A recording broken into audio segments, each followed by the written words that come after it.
Hello, and welcome to our webinar series, Next Steps in COVID-19 Response and Long-Term Care. I'm Andrea Piche, Senior Program Lead at Healthcare Excellence Canada. My pronouns are she and her, and I'm pleased to be your host today. I would like to start by acknowledging that we are meeting on land that has been inhabited by Indigenous peoples since the beginning. In particular, we acknowledge that we are broadcasting this webinar from Ottawa, which is the traditional and unceded territory of the Algonquin Nation.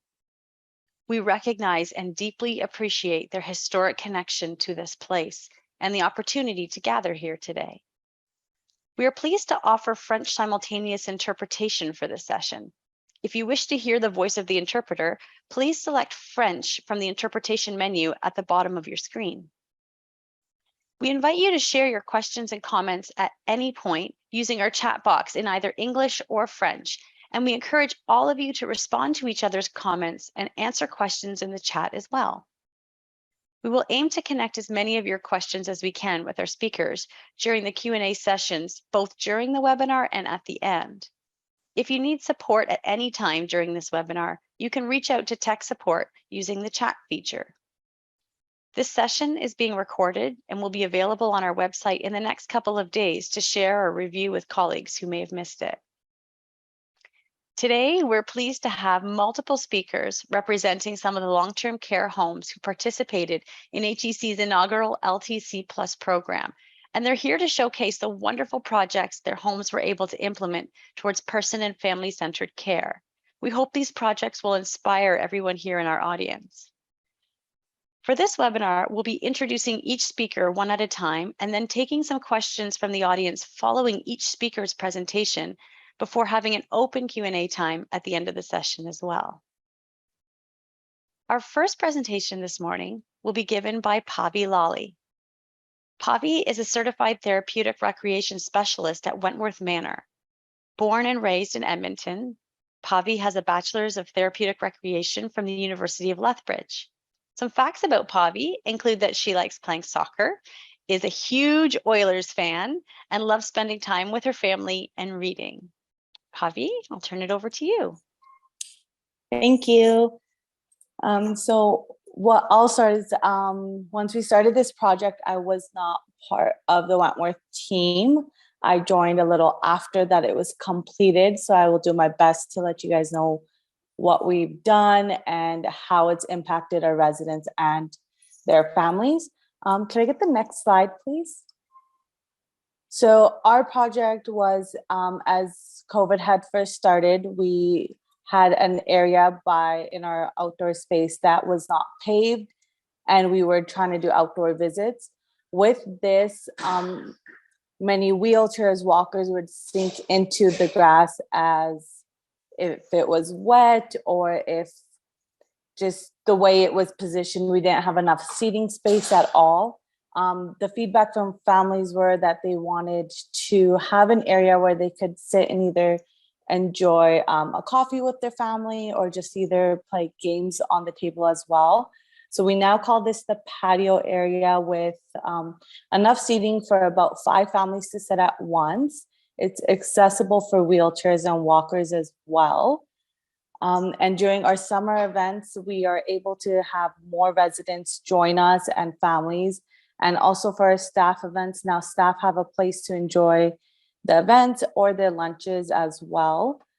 Utilizing this space for a good purpose was important for us because it did decrease the risks of fall. We had many falls before we had paved this area. The impact, as you can see, can I get the next slide, please?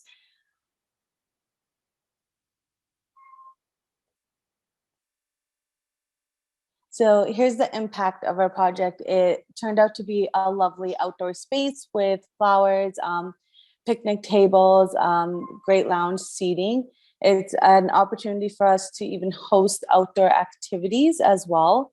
We do many activities out there, whether it be physical games, cognitive games, or our drum circles as well get held out here. It's also a space for our residents to have their own leisure time with families or even alone. And it's given the families an opportunity to have picnics, get-togethers, and even small like birthday parties there as well. So this space has been great for our residents. We've seen a great increase in the quality of life for those who don't get to come out as often and now are using this space for just for themselves or with their families or even staff members. Does anyone have any questions? Thank you for sharing, Pavi. Oh, The no space looks worries. beautiful. So I welcome folks that have any questions for Pavi about how they went from having their less accessible outdoor space and probably less utilized to this now beautiful community space. So I see a question in the chat here from Tiffany about how you received funding for this project.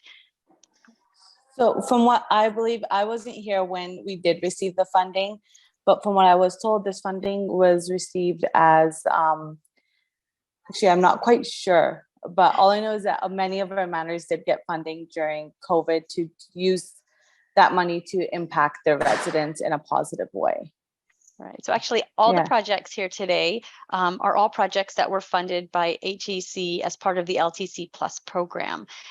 So approximately $10,000 in seed funding was given to all of the participating facilities. And so this is an example of how that money was put to use in order to improve person-centered care.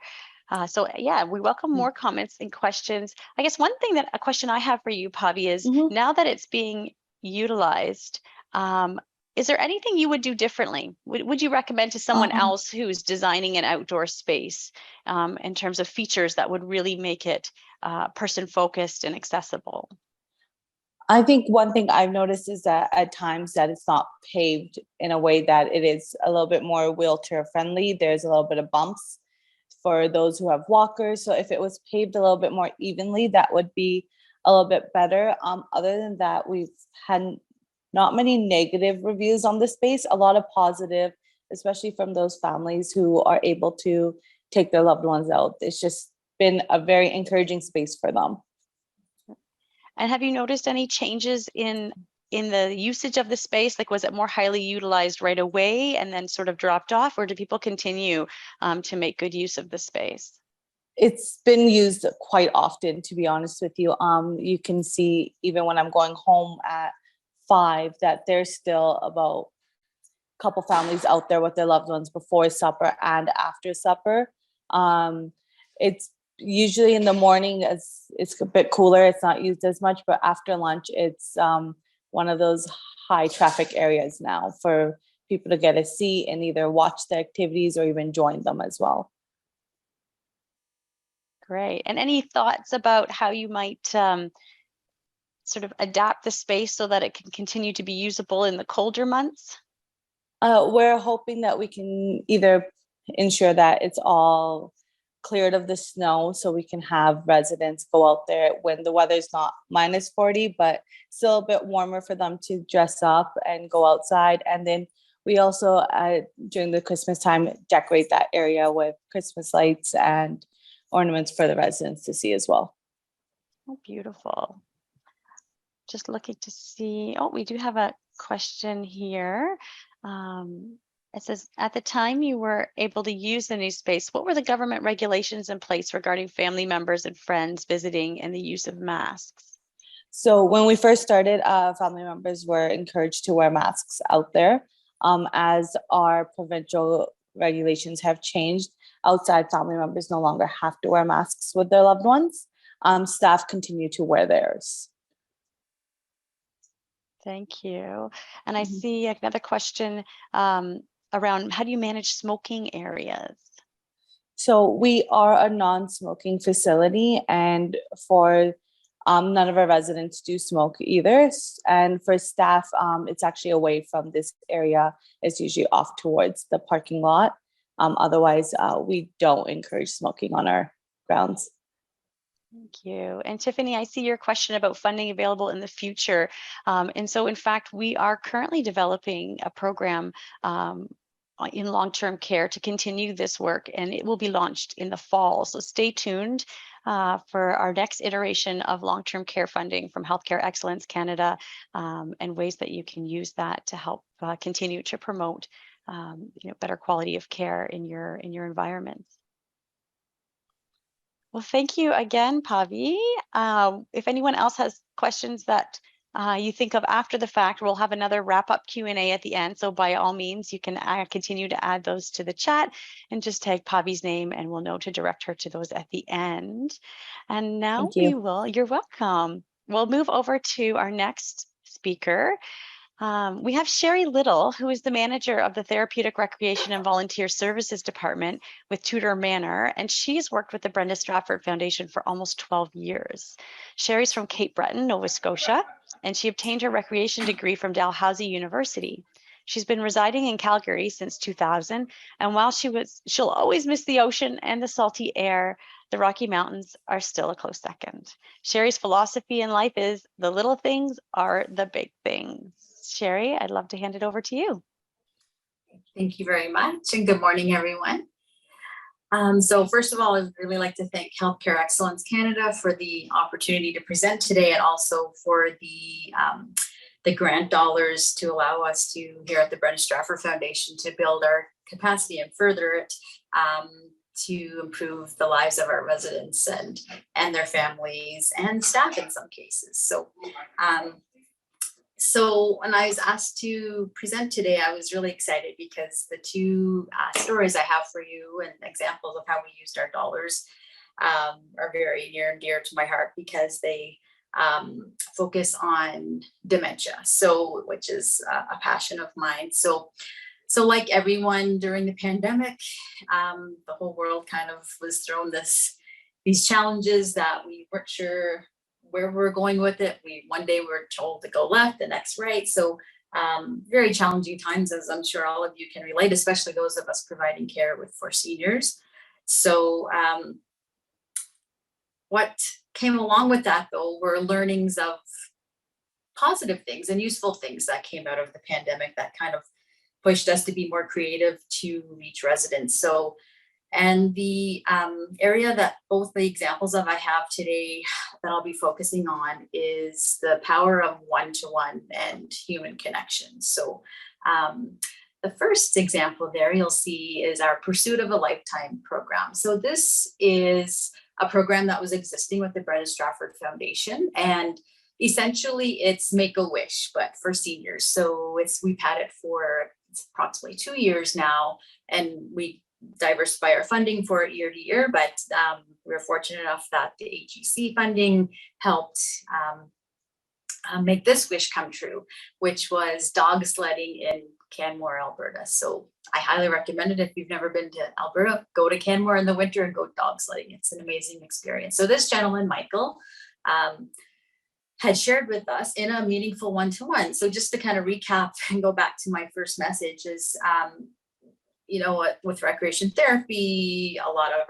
our programming are for groups and for at least 5 to 10 people in the run of a day, at least 5 to 8 programs in a day sometimes. So when we were limited to provide one-to-ones in rooms, often it allowed for more meaningful and engaging interactions and really get to know the person and who they were before they moved into our facility, and just to get to know them as we didn't before, because as I mentioned, we're busy. We have to provide programs for all 152 residents. So what the pandemic gave to us was a gift of time to really get to know our residents. So in this case, Michael shared that he's an avid outdoorsman with his wife. They cross country, they hiked, they enjoyed Alberta for all it had to offer. But the one thing that they hadn't done, and sadly his wife had passed a few years ago, so they didn't get the chance, was to go dog sledding. So we do have a formal application program with this Pursuit of a Lifetime program that we offer. So we assisted Michael to make his application and why he wanted to go, and from there the ball got rolling, the snowball in this case got rolling, and it went to our committee that grants the wishes. So yeah, so he was selected. So it was coordinated with his son. So staff aren't involved usually with the actual experience, that we are behind the scenes and helping make the arrangements and so forth. And but we allow the family actually to enjoy the experience with the loved one. So so in this case, Michael and his son got to go to the dog sledding, as you can see, and a Mountain View restaurant with a nice cold beer. Michael was excited to tell us about that he had with his son. So he still talks about it today. And in fact, he was so grateful. He brought myself and my coworker back a little stuffed husky dog just to say thank you, because he was just so appreciative. And his son sent us so many pictures. And these are just a few. I wish I could include more, but yeah, that was amazing to fulfill that wish. So, and yeah, like I said, he still talks about it. And, you know, some people call this a bucket list, but I really hate that term bucket list, because it means, you know, kick the bucket eventually after you complete the experience. But in my thinking, and the residents too, we want to inspire them to keep dreaming and keep wishing for more things to live. So I like to call it a life list or living list. And so Michael's saw me the other day and he said he's working on a new application for another experience. So that's what we did for Michael. And so I think there's 2 more photos that you can share, and then I will share our other one-to-one engagement.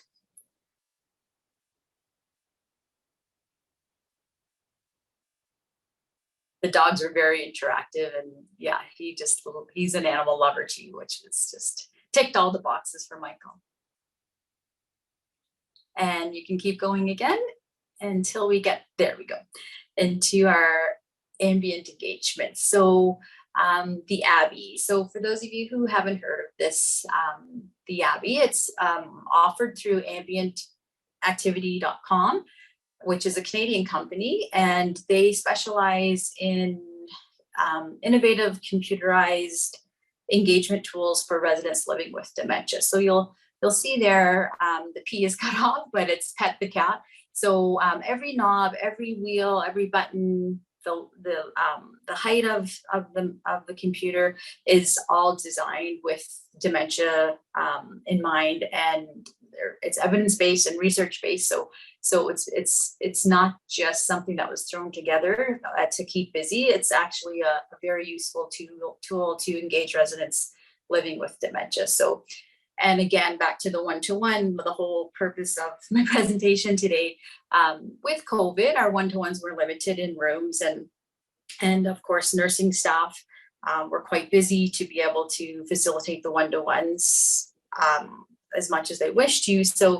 So out of that came the need of, okay, we need something that's more interactive and something that can be a resident can interact with, that's appropriate for their level of dementia, but doesn't necessarily need the staff with them for the entire time. So for example, when recreation therapy staff aren't here to provide one-to-ones, nursing can assist the resident. The idea is that they get them engaged in it first, and then if a nurse gets busy or healthcare gets busy with a call bell, as you all can relate to, I'm sure staffing issues continue to be a challenge for you since COVID, and we're no exception. So this is a very useful tool, not only for the resident to engage, but also for staff to make sure the resident is safe, but also not just staring at 4 walls. They have something to give them purpose and meaningful engagement. So I do have a little video of Hilda on the next slide. Hopefully it plays for you, that you can see this interaction.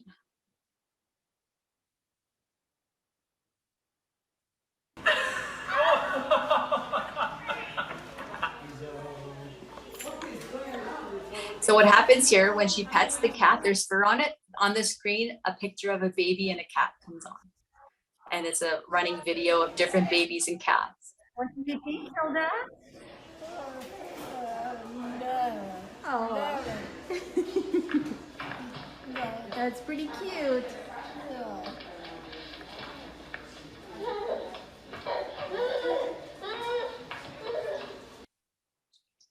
So with this resident, Hilda, some days we can evoke emotion and reaction and some days we can't, but we are so thrilled with the success we've had with the Abby, with her in particular, with more residents. Of course, there's 60 residents on this neighborhood, but Hilda is just responding to it amazingly. And the other reason that we really love our Abby is because it intervenes with responsive behaviors too, and can help minimize those and reduce those. So our first choice, of course, is non-pharmaceutical intervention. So this is a beautiful contrast to that. So we're very pleased with the success. And overall, in the end, it's the power of one-to-one engagement, and quality is not necessarily quantity.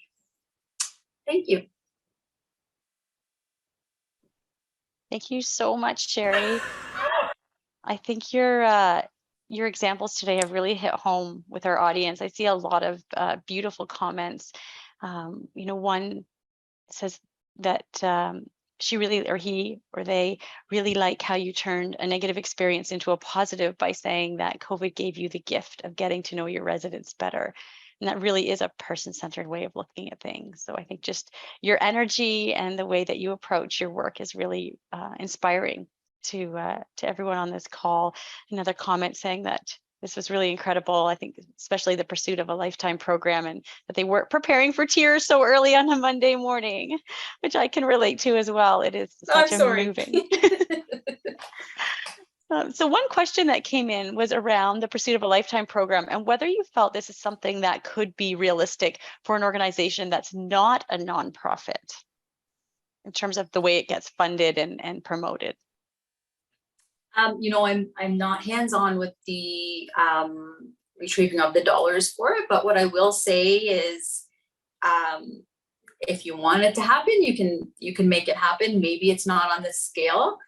Maybe it's going for coffee with a loved one, and actually that was a wish too. So our wishes vary. It's not necessarily you need a lot of money and make it very expensive experience. Another one was this lady just wanted Saskatoon berry pie to sit and have a tea party with her daughter. So what I will say is that yes, we're inspiring residents to dream big, but what's big for them, especially in this generation of our residents who live through depression, little things, like in my philosophy in life, little things are big things. So she sat with her daughter and we got our fine china out and gave her a tea party. So don't think that example, yes, that's one of our bigger examples that we've granted, but don't think that it's out of reach. Just be creative.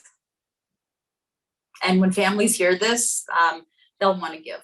They'll include families in there. I didn't really speak to that a whole lot, but families, like with Michael, they went together and they have this amazing experience together that they'll remember forever. But with the Abbey, there is a family piece to it too. Sometimes families aren't sure how to engage with their loved one as they go on their journey in dementia. So this is a nice resource for families to use within their visits too. So I did want to speak to that. Nice. There's a question about the Abbey, which is whether or not the video is customized or personalized for each resident. So when they're petting the cat, is that video resident dependent or? So in this case, it wasn't, but it can be. So we haven't gone on to the next step of the Abbey yet, but with the Abbey, it comes with beacons for up to however many beacons you want to get. So each resident wears a beacon when they're in front of it, and we work with the families to upload personal photos, or if they're speaking in German or any other, like a mother tongue that's their current language. Maybe there's music or TV shows that we have access to. So I can't say enough about the ambient activity organization. They are great resources and help us troubleshoot, and they'll do all the uploads for us. So that's our next step with the Abbey, just because it takes a lot of time for families to gather that information, for us to download it and send it to ambient activity to help do it on their end. But yes, that is a possibility, and that's the next step for our Abbey. Thank you. And I see what's happening is exactly what we set out for in this webinar, which is really to share inspiration and to give everybody a a window into some of the great ideas that other people have found and are carrying on. So there is already a comment saying, can you share a link to the Abbey board, because this is new and something that that one of our guests hasn't seen. So Sherry, perhaps maybe when another speaker is talking, if you don't mind popping a link in the chat. Oh, and actually it looks like Noreen's already done that. Thank you.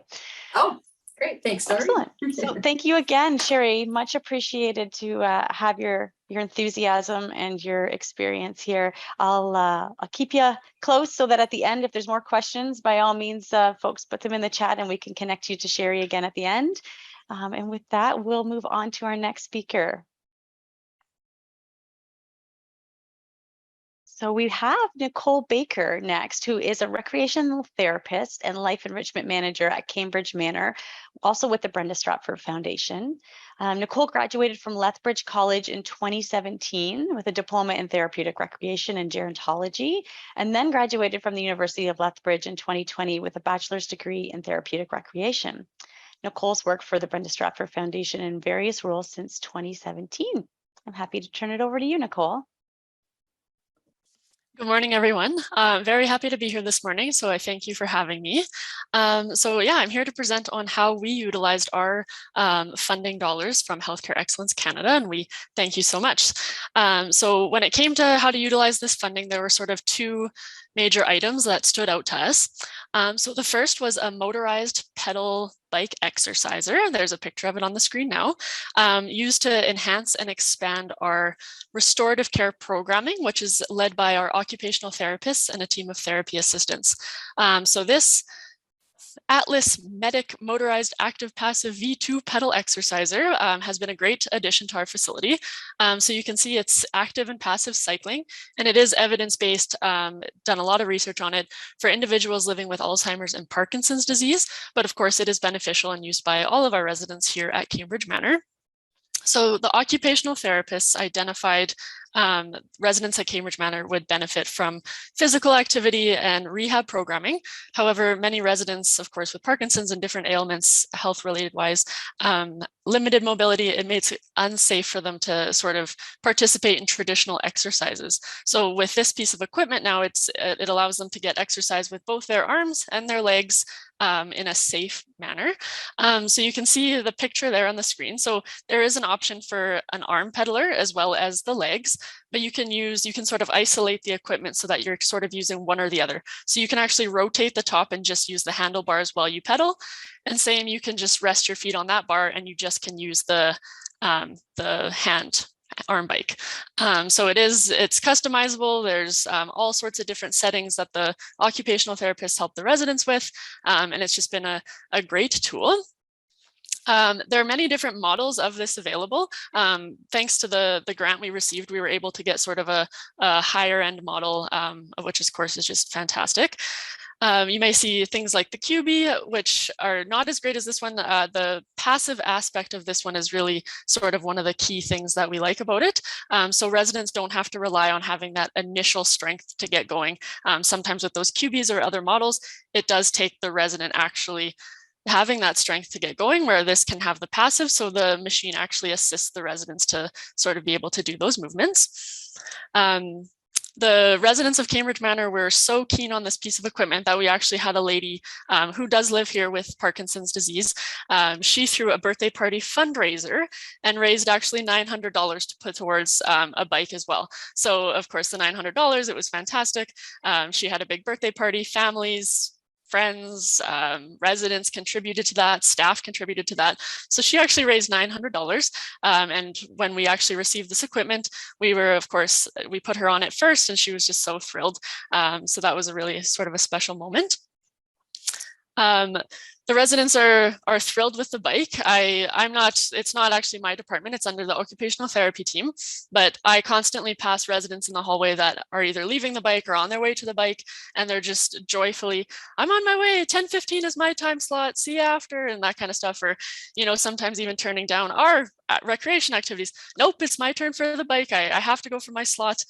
So they do keep it quite organized. They have residents timed in, as well as just sort of a drop-in time as well. And it's just fantastic to see that. So that was the first piece of equipment we bought. We'll go to the next slide, please. The second items that we brought was more drums so that we could continue to grow what we call the BSF Rhythms of Life drum circles. So exactly what it sounds like. It's a circle of people with playing different percussion instruments, creating a sense of community and inclusion. So Cambridge Manor is very unique. We opened in July of 2020, so right in the middle of the pandemic, and we haven't actually operated under a obviously non-COVID time. So this was one of those really neat activities that we sort of started per floor when everything was separate. We couldn't cross residents between floors. We couldn't cross staff. So they started very small in the lounge spaces in each of our 5 neighborhoods here at Cambridge. And they started 4, 5, 6, 7, 10 residents at a time. And I was very worried about doing them in the neighborhood itself, just with the amount of noise it creates. It can be very disturbing and distracting to other residents that aren't participating, and even staff as well. But actually, we noticed quite the opposite, that it actually drew a lot of positive attention, and people that when we approached them, hey, do you want to come try out our drum circle, said, no, absolutely not. Suddenly they heard the beat and they kind of came in and were curious about it, and same with staff as well, sort of jumping in and out of our drum circles as that happened. After some of the COVID restrictions eased, we were able to actually put them in, you can see in that lower picture there, one of our larger spaces, and residents from all the floors could finally come together. This was a situation that I was actually coming just right for the start time of the drum circle. So I had some help portering the group and everything. And I walked into the room and saw how many residents were there. And I just got goosebumps. It was just amazing to see all these small groups had come together in this big group setting. But we ran out of drums. We didn't have enough drums. We weren't expecting so many people. This program has just grown tremendously over the course of the 2 years that we've been open. And we now see we have our residents, our family members, staff have joined them, as well as now we're open to the community. So we have community members dropping in and joining those drum circles. Prior to receiving this funding and being able to buy more drums, we had a lot of creativity. So we bought lots of those shakers that we could just hand out when we had no more of the larger drums left. We had residents that if they had one of the bigger drums, they would offer to put it in between themselves and another resident. And each person took a stick and just shared the drum. So there's some benefits listed there, but they are just, it's been a wonderful tool. The great thing about it is you don't have to rely on, speaking the same language. You don't have to rely on having, cognitive ability. It's a stick and a drum and you play. I am a trained drum circle facilitator, as well as some of my colleagues that are presenting today as well.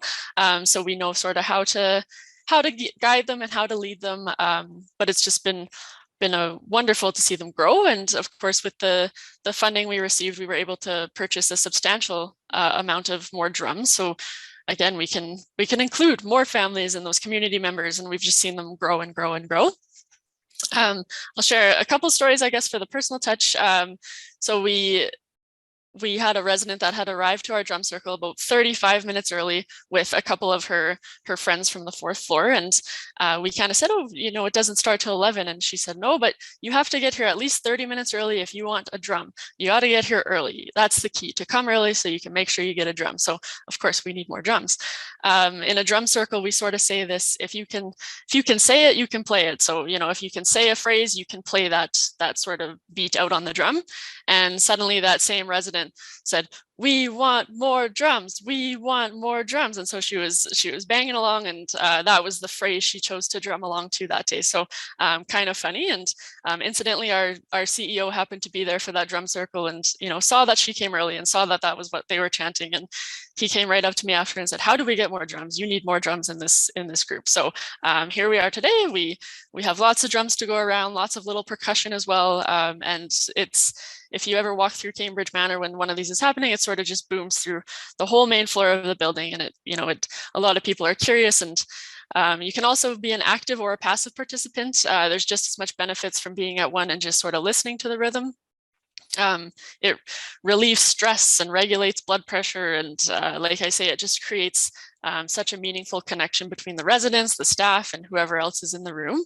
It's very inclusive and safe, and just a fun way to to interact and engage with the residents. And in fact, we sort of start with a drum call and everybody joins in with their drum, add their own rhythms, do whatever they want for, often we'll not even say a word for up to 10, 15 minutes. And I just sort of stop the residents and say, look what we just created, and we haven't even said one word to each other. And just a really neat experience. And we're now doing them on a regular basis, every week, as well as some relaxation drum circles in addition to the big group ones as well. So it's been really incredible. We have had a lot of really beautiful moments.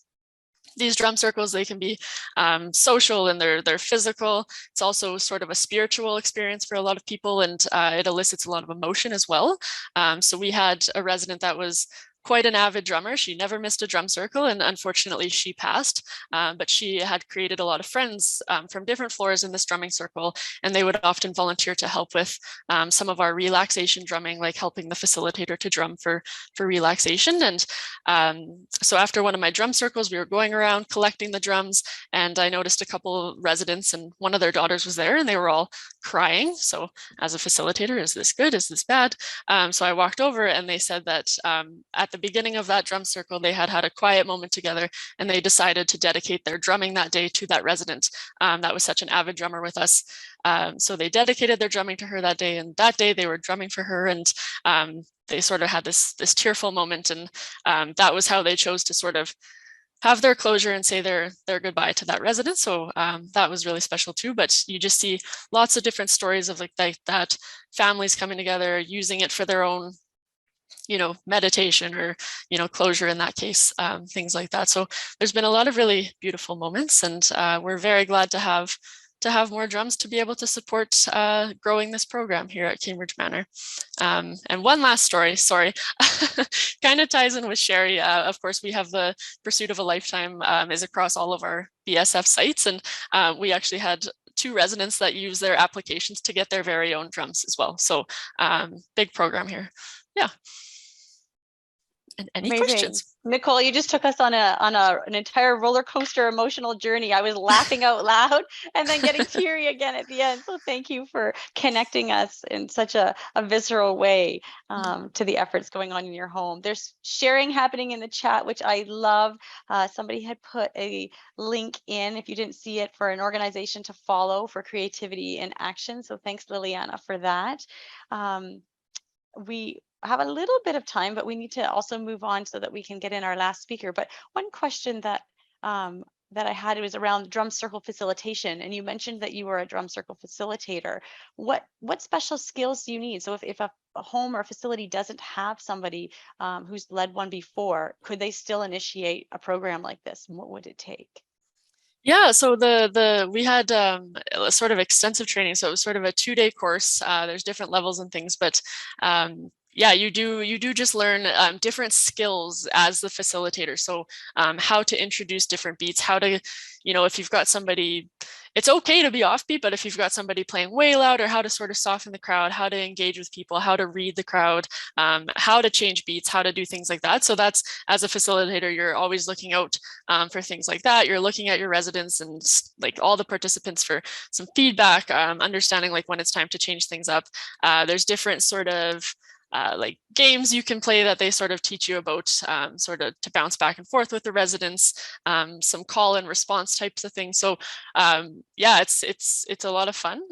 We are lucky here in Calgary. We were all able to be trained together through integrated community drum circle facilitation. So yeah, it was fantastic.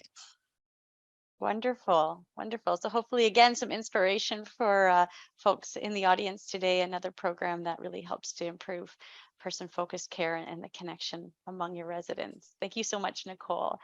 Thank Our you. final speaker today is Stephanie Riley. Stephanie is a recreation therapist at Clifton House, also with Brenda Stratford Foundation, and is currently completing her Master's of Health Administration.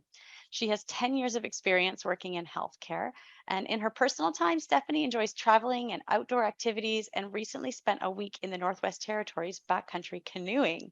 Amazing. Stephanie, over to you. Hi, so good morning, everybody. I'm very happy and pleased to be here to share with all of you what we've done with our grant from Healthcare Excellence Canada. So if we go to the next slide. So much like Sherry had spoken to as well, we also utilized our funds for our Pursuit of a Lifetime initiative here at our facility. And I wanted to start with showing you kind of some of those pictures and how we got to our final result. So the facility that I am working in, we do have a lot of our residents who come from lower socioeconomic backgrounds. And some of our residents as well too have been homeless their entire lives, and coming into long-term care is the first time they've really had a stable roof over their head. So I know that some individuals here in our chat talked about how you can implement this sort of initiative with not such, large boisterous goals. Dog sledding is fantastic, but of course, if you're coming from a profit facility, how can you make that more tangible? So a lot of our wishes today that I'm sharing with you were from residents who hadn't had a lot for the majority, if not all of their lives. So those sort of little things that we all take for granted every day were the biggest wish that they could think of when we went to grant them for the Pursuit of a Lifetime initiative. So one of our residents, had loved hockey his entire life, was a huge fan of different sports teams, especially the Rough Riders. He had never had a hockey jersey. This was just something that he had always wanted and never had. He would wear the same clothes every day. That's all he could afford. So when we spoke with him about how the Olympics were coming up, it was also convenient when the Flames were in the playoffs for a few different rounds as well, that being able to grant him with the wish of having those hockey jerseys and a hockey hat, it just changed, his entire mood and demeanor. That now became something that he wanted to wear every day because he was so proud to be able to be the owner of something, so little intangible. Everybody seems to have some kind of sports apparel, but for him, that was the biggest wish that he wanted. Another one of our residents loved reading. She was always wanting to have books. She'd reread the same books that she had because she couldn't afford to buy new ones, to the point where the covers are missing, some of the pages are falling out. So when I had spoken to her and said, I love how much that you enjoy reading, I'd like to grant a wish for you to be able to get some new books. And when I shared this wish with her, she was, in tears and thought that she was only going to get a couple new books. Well, a trip to Chapters, a few hours later, she's coming home with 20 new books to be able to add to her book collection. She is thrilled. She's still working through reading through all of them. And when she's finished, she wants to share that appreciation with the rest of our residents here and add them to our communal bookshelves in our libraries and our facilities.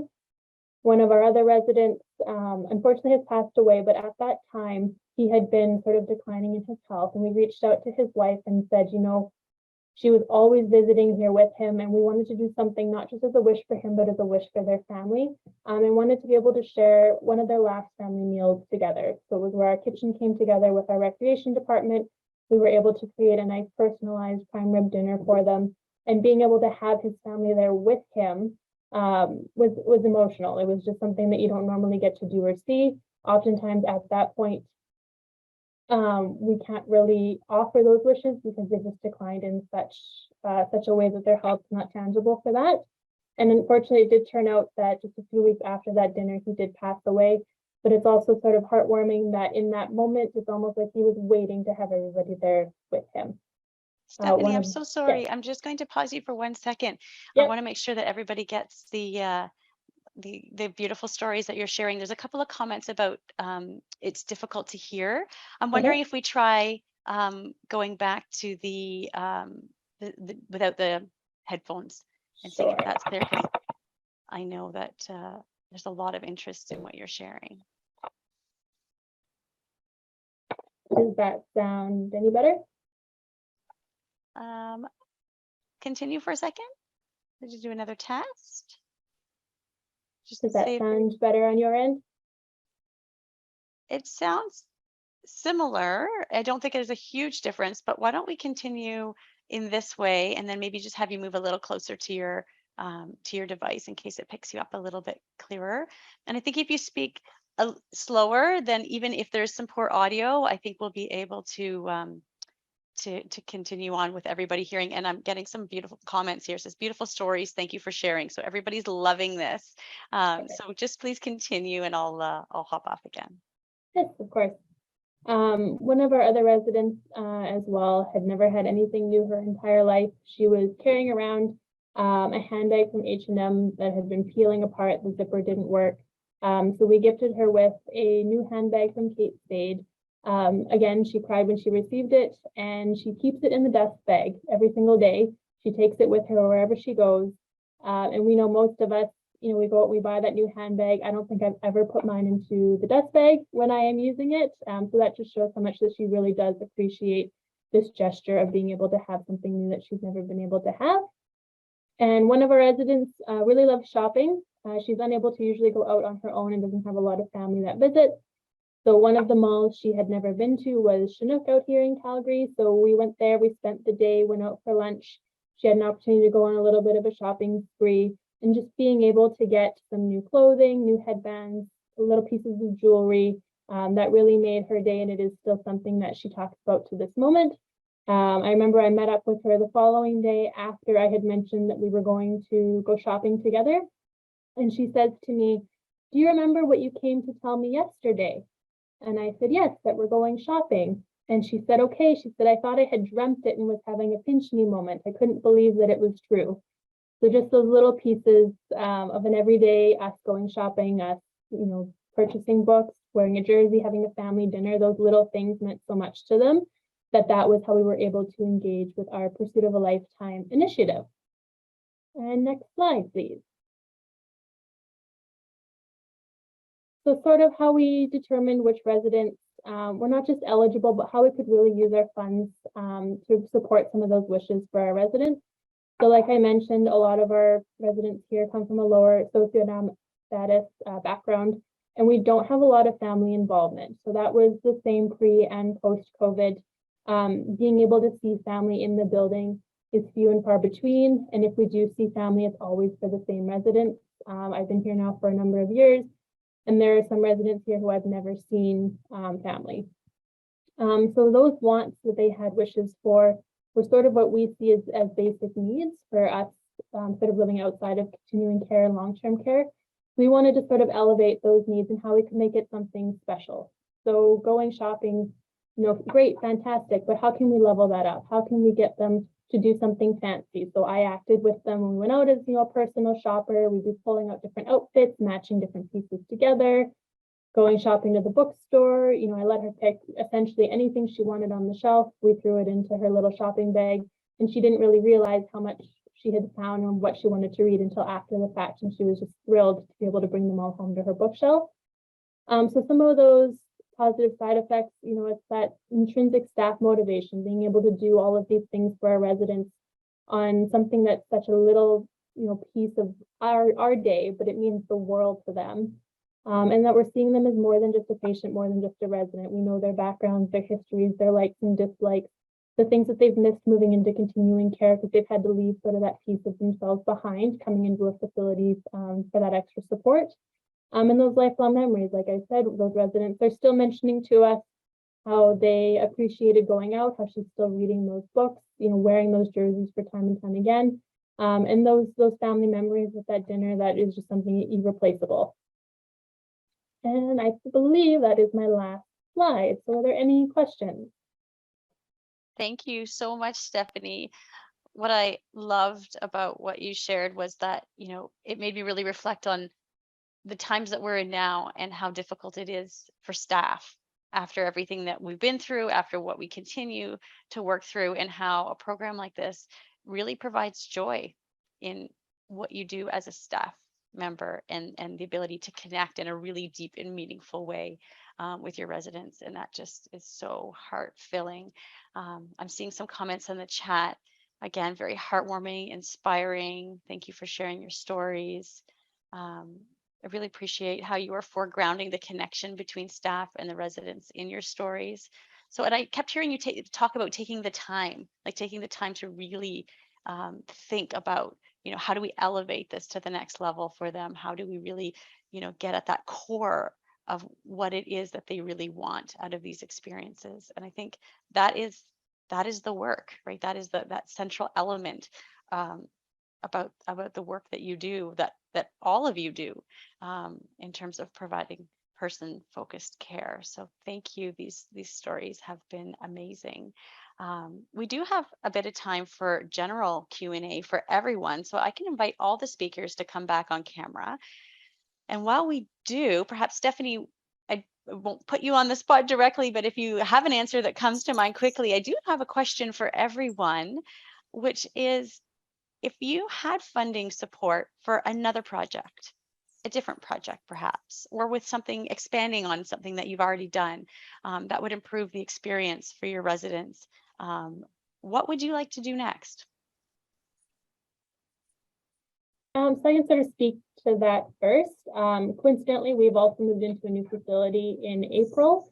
So what would be really lovely for us is to be able to have the extra funds to reach out to our residents and our staff on different ways that we can create a really involved facility. You know, we've noticed a lot of white walls, a lot of long hallways, and we as staff can go ahead and decorate and design the space how we feel would be therapeutic and beneficial. But how can we really get, you know, the residents involved? Let's get those residents who can, you know, paint in their or have a design background. We've got some engineers here, kind of get their input. Sometimes those inputs, you know, are not something we can always incorporate, either due to restrictions in time or budget or things like that. So being able to have those extra funds to add some of that to what we're having at our facility would be fantastic. Great, thanks for sharing and thanks for going first. And coincidentally, we actually had a home in our program that did incorporate art in a beautiful way. And they placed art on the ceiling of the residents' rooms. And that was quite a successful program that really enhanced the resident experience. And I think, you know, the process of selecting that art and in a really inclusive way is great for resident engagement. So yeah, something interesting. And I welcome if people have resources or have done this in their own homes and you want to put pictures in the chat, or you, you know, have some links to information about how to do that. We welcome your sharing. Pavi, I see you came off mute. Did you have some ideas about if you could go next and design a next implementation project, what would it be?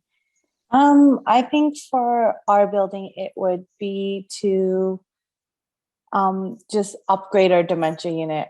We have 2 units here and they're completely opposite. The one that I do most of my work out of, Trafalgar, it's where our residents are at the end stage of their dementia. And it's just, we want to make it more homely, more inviting for them and find ways to get all their senses stimulated. We've been having a tough time with that lately.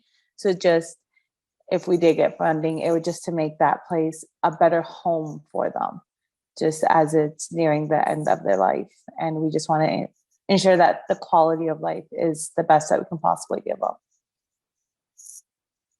Thank you for sharing that. And sneak preview, I'll say it again at the end of the webinar, but our next webinar is going to be focusing on palliative care and long-term care.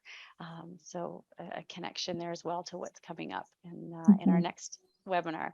How about Nicole or Sherry? Any thoughts if you could start another project or continue on with a project when you had some funding, what would you want to do? Nicole, I'll go ahead. We've actually kickstarted it a little bit with the support of a family member and some donated dollars, but enhancing our courtyard, outdoor courtyard. So much like Pavi mentioned, you know, we have a lot of blank space that we want to beautify because the residents in Alberta, they're not outside for many months of the year. So we want to, when they are outside, we want to make sure it's beautiful surroundings. And that again was exemplified when with COVID, when, you know, they had to visit their family outside and being outside was for interactions with small groups was acceptable only outside.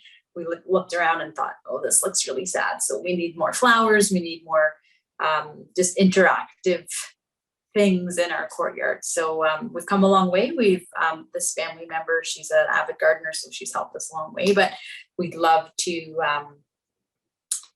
have access to a more like a professional gardener, or even if it's someone to guide us along the way to help us. But outdoor enhancement for sure is next on our list.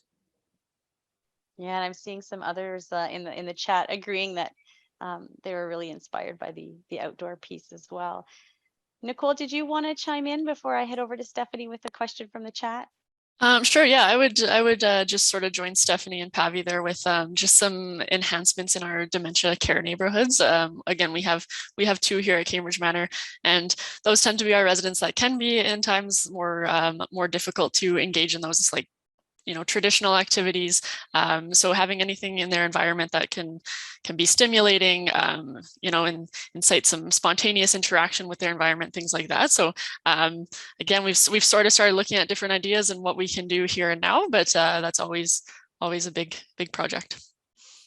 Yeah, for sure. So Stephanie, there's a question in the chat for you, and it says that you alluded a bit to this, but curious on your thoughts on how you've seen your staff engagement improve residents' quality of care. Yeah, so that's a very good question. It sort of is the backbone of what we do, right? That staff engagement and quality care for our residents.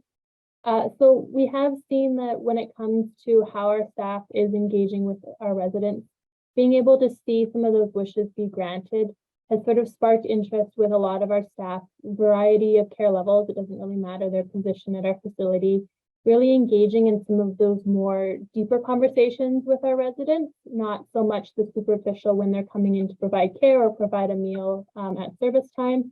So being able to see those relationships build has been fantastic. And they too, right, are creating their own memories. They're building those relationships, sharing stories from day to day. So it has sort of sparked that fire in our staff and in our residents to get to know each other on a little bit of a deeper level. Thank you. See one last comment here, and then we'll need to wrap up. It says we put up staff and residents artwork, had quilting guilds donate beautiful quilts and montages made of local historical Canadian events, old beauty parlor pics beside our hair salon, made sure there's something to engage the residents as they walk down these long halls. Love that. It's beautiful. Thank you, Sandy. So fine, just to kind of cap things off, I'd love to say thank you once again to Stephanie, Pavi, Nicole, and Sherry for your very heartwarming, beautiful, and vivid descriptions of your work. You know, it takes a lot of energy and thought to not just say, here's what we did and here's how it helped, but to really put the time and energy into sharing your stories with us in a meaningful way. I think that really inspires us to want to do more for our residents. So thank you for sharing in such a meaningful way today. And thank you to our audience for joining our webinar. I hope that this was impactful for you and that you can stay tuned for our next webinar, which will be on September 19th. And as I mentioned, the topic is going to be on a palliative approach to long-term care. And also stay tuned for our long-term care 3.0 program, which is going to be announced in the fall, where you can continue to apply for funding for meaningful work in patient-focused care, but also in improving the quality of life for our staff, which is a key issue. So as always, your feedback is important to us. And so we ask that you please take a quick moment to provide us with some feedback on today's session. So the poll is open and it asks whether the webinar provided useful information, whether you intend to share what you learned with others. If you know more about the topic and the initiatives that were talked about today than you did before participating in the webinar. If there's any topics you'd like to see covered in the future. And finally, if you're willing, what is your gender? Gender referring to the gender that a person internally feels or the gender a person publicly expresses. I also once again want to thank all of our speakers for their excellent presentations today and to thank you for joining us. This concludes today's events. I hope you have a wonderful day. Thanks, everybody.